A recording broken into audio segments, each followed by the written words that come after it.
యేసుక్రీస్తు సిలువ వేయబడినప్పుడు ఆయన పక్కన ఇద్దరు దొంగలు కూడా సిలువ వేయబడ్డారు.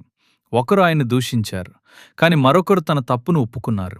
ఆ సమయంలో యేసు పలికిన మాట, నేడే నీవు నాతో కూడా పరదైసులో ఉందువని నిశ్చయముగా నీతో చెప్పుచున్నాను.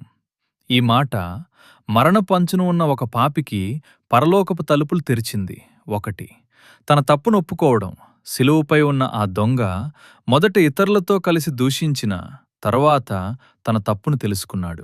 మనకైతే ఇది న్యాయమే, ఈయన ఏ తప్పూ చేయలేదు అని పలికాడు.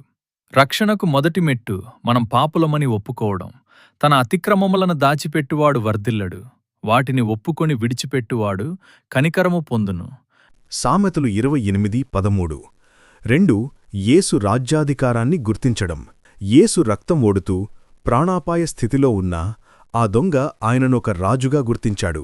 ప్రభువా, నీవు నీ రాజ్యములోనికి వచ్చినప్పుడు నన్ను జ్ఞాపకము చేసుకొనుము అని అడిగాడు.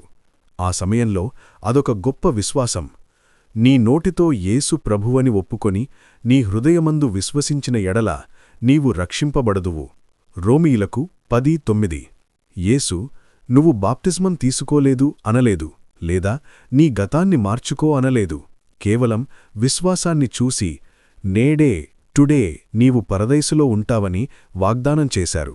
రక్షణ అనేది క్రియల వల్ల కాదు, కేవలం దేవుని కృపవల్లనే లభిస్తుంది.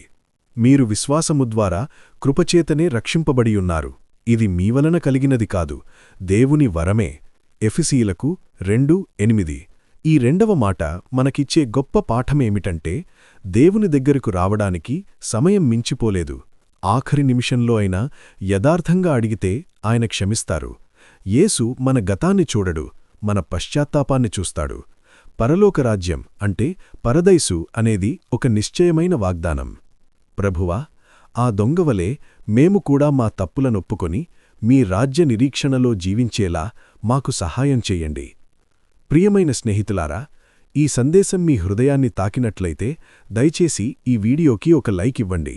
మీ కుటుంబ సభ్యులతో, మీ స్నేహితులతో ఈ ఆశీర్వాదకరమైన సందేశాన్ని షేర్ చేయండి. ఇలాంటి మరిన్ని ఆత్మీయ సందేశాల కోసం మా ఛానల్ను సబ్స్క్రైబ్ చేసుకోండి మరియు బెల్ ఐకాన్ నొక్కడం మర్చిపోవద్దు. తద్వారా కొత్త వీడియోలు మీకు వెంటనే అందుతాయి. దేవుడు మీ అందరినీ ఆశీర్వదించుగాక.